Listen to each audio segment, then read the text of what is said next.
Hello everyone, I am Sumathy, Department of Languages, English, AJK College of Arts and Science, Coimbatore. Today I am going to brief you on the topic sentence, sentence types and sentence patterns. What is a sentence? The basic unit of construction in a prose is the sentence. A grammatically correct sentence verbalizes ideas clearly and efficiently, establishing effective communication through writing. A sentence means group of words put together which conveys a complete meaning. The sentence starts with a capital letter and ends with a full stop. There are different kinds of sentences like statements, question sentences or interrogative, exclamatory and then imperative. It always contains a finite verb and it contains a main clause or one or more subordinate clauses. Now we are moving on to the components of sentences. The first main component in a sentence is the subject. A subject performs the action in a sentence. For example, Sam eats a mango. In this sentence, the subject here is Sam and the action done by Sam is eats.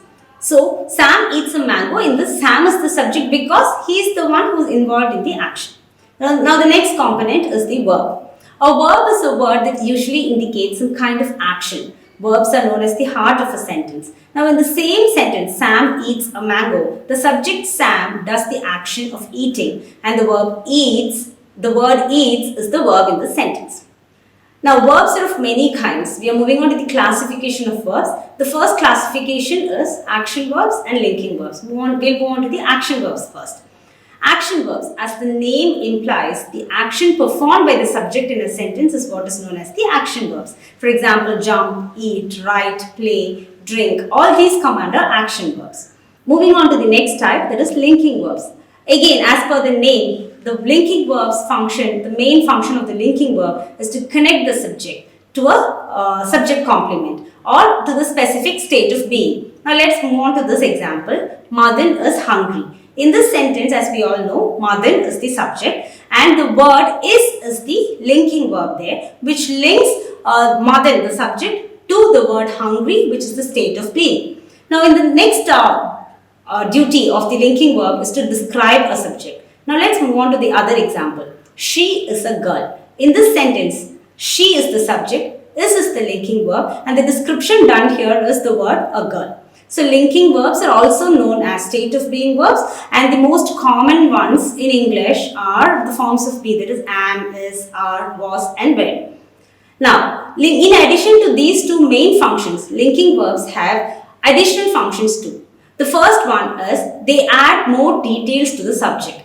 Now, look at this sentence. I am 13 years old. Here, I is the subject, am is the linking verb and the details that is being given there extra is 13 years old. So, linking verbs add more details to the subject. Now, in another sentence, she seems sad today. Here, the word seems is the linking word here. She is the subject and sad today are the details given about the subject she. The next example, this place looks like a mess. In this particular sentence, the linking verb here is looks and the subject, this place is the subject and like a mess are the details, extra details given about the subject. So, linking verbs add more details to the subject. Another function of linking verbs is that it means sensory verbs like for example appear, look, feel, smell, sound, taste, etc. All these are linking verbs. Now let us look at the sentence. Dinner smells burnt. Dinner smells burnt. Here dinner is the subject because the sentence speaks about dinner. Smells is the linking verb here and burnt is the extra information told about the subject. Now there are 23 linking verbs in English language. The forms of be, am, is, are, was, were, then do, does, did, be, been, being, has, have, had, can, could, shall, should, may, might, must. All these come under linking verbs. Now we are going to learn about the difference between linking and helping verbs. As we all know, linking verbs express a state of being or a condition, right? For example, I am a copywriter. Here, I is the subject, am is the linking verb, and the state of being or whatever it is the word copywriter. Whereas helping verbs, as the name implies, it helps the main action of the verb in a sentence. Helping verbs or auxiliary verbs help the main action of the verb in a sentence. They have eaten lunch. Here, eaten is the main verb, have is the helping verb there. It helps to add meaning to the main action in that particular sentence. The babies are sleeping. In this sentence, sleeping is the main verb, are is the auxiliary or the helping verb, which adds meaning to the main verb. Now, we are moving on to the next classification, finite and non-finite verbs. Finite verbs, as we all know, is the main verb in every sentence. Fine. The finite verb is a form of verb that shows agreement with the sentence, with the subject, and is marked for tense. Verbs which have the past to the present form is what is a finite verb. Now, the other main function of a finite verb is that it can stand by itself in a sentence. Now, let us look at these examples. The child plays in the ground.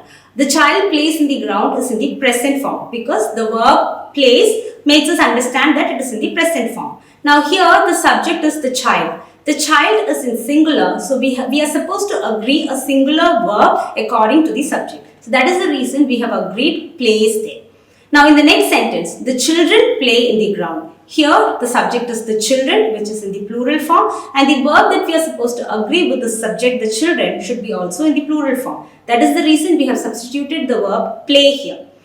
Generally, in the past tense forms, irrespective of the singular and plural form of the subject, the verb always takes its past tense, right? Now, the children played in the ground, the child played in the ground. Both these sentences are in the right form. Now, we are moving on to the next type, that is non-finite verbs. Non-finite verb forms do not show tense, person or number.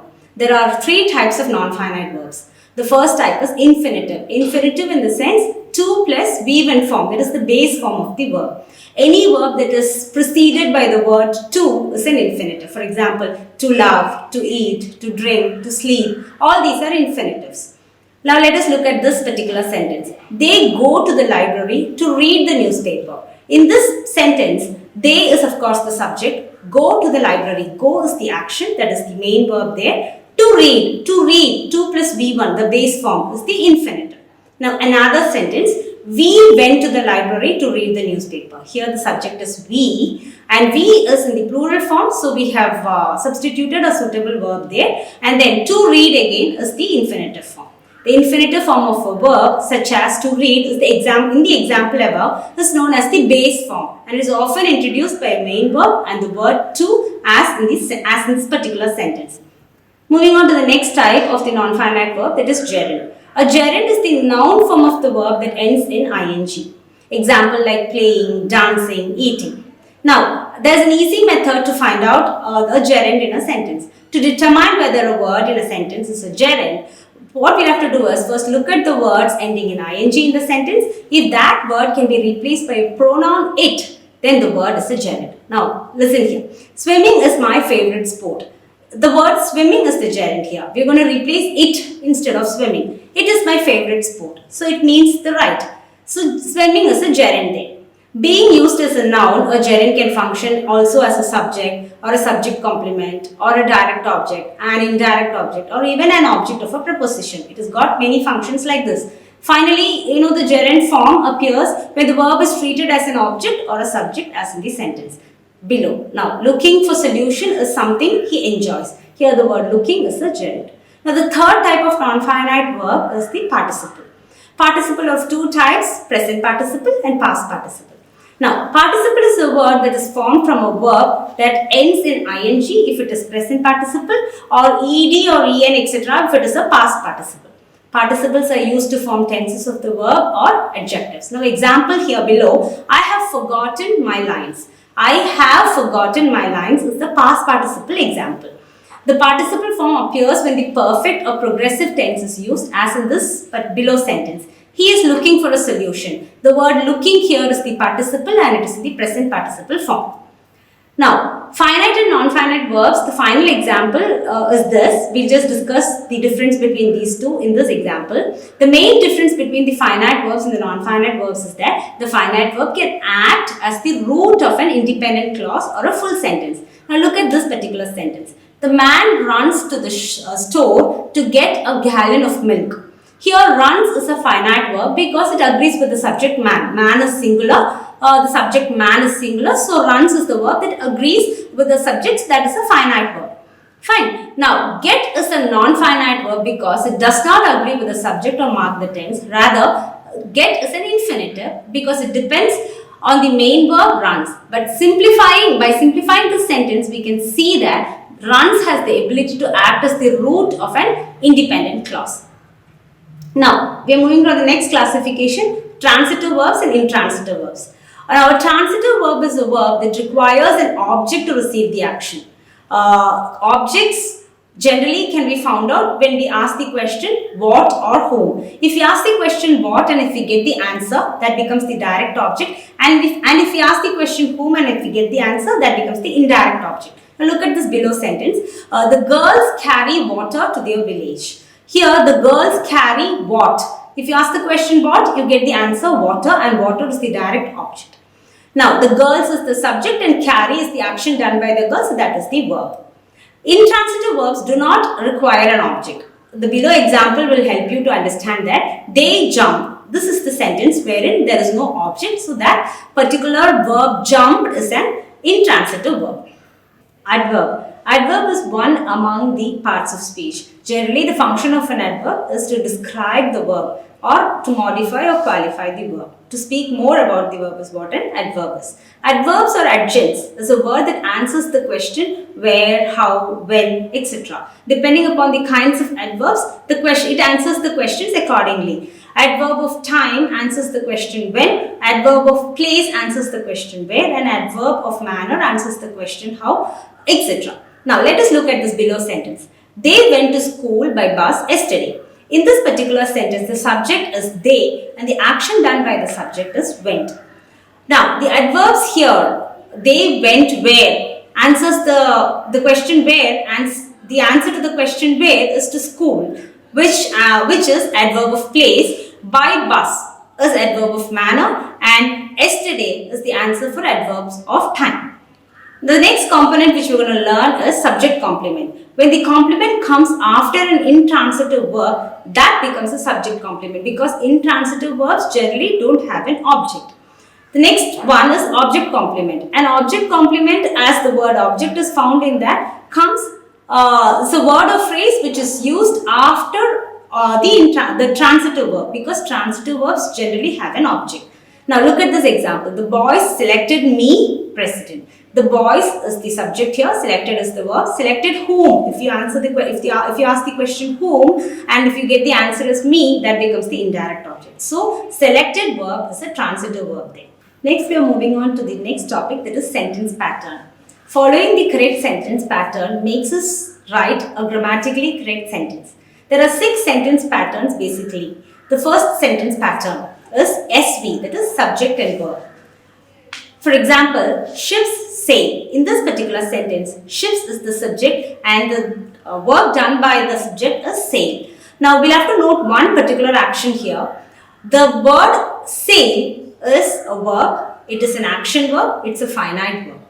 Because the subject ships is in plural and it agrees to the plural subject, and that's the reason we have substituted sail over there. Now the next example, ice melts. Here again, ice is the subject and melts is the verb which agrees to the subject ice.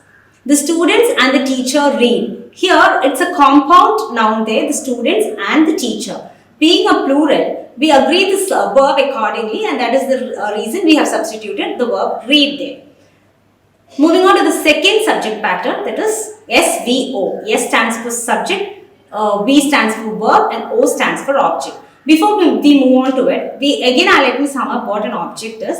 Objects are of 2 types, direct object and indirect object. When the answer to the question what, sentence pattern 2, subject, verb, object.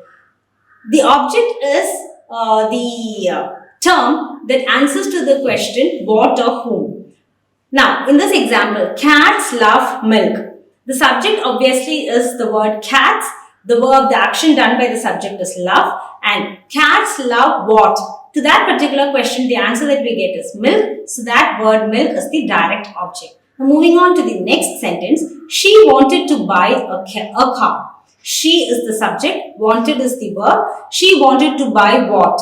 Is the question that we answer and the answer that we get for it is a car, which is the object. Moving on to the next sentence pattern. SVA. S stands for subject, V stands for verb, and A stands for adverb. Now let us look at this particular example. The class worked carefully. Here the subject of the sentence is the class and worked is the verb. If we ask the question, the class worked how? The answer that we get is carefully, which is the adverb of manner. Now the next sentence which gives the example for adverbs of place. The students sit here. The students is the subject, sit verb, and students sit where answers the word here, and that is the adverb of place. So even adverbs might also follow the direct object. Now let us look at this example. He plays the flute beautifully. He is the subject, plays is the verb. He plays what? From that we get the object, the flute. He plays the flute how? Gives the answer beautifully, which is the adverb. Now next sentence pattern 4, which contains the subject, the linking verb, and the predicate nominative. Now let us learn what predicate nominative is. Predicate nominative is a noun that comes after the linking verb and is equal to the subject in a sentence.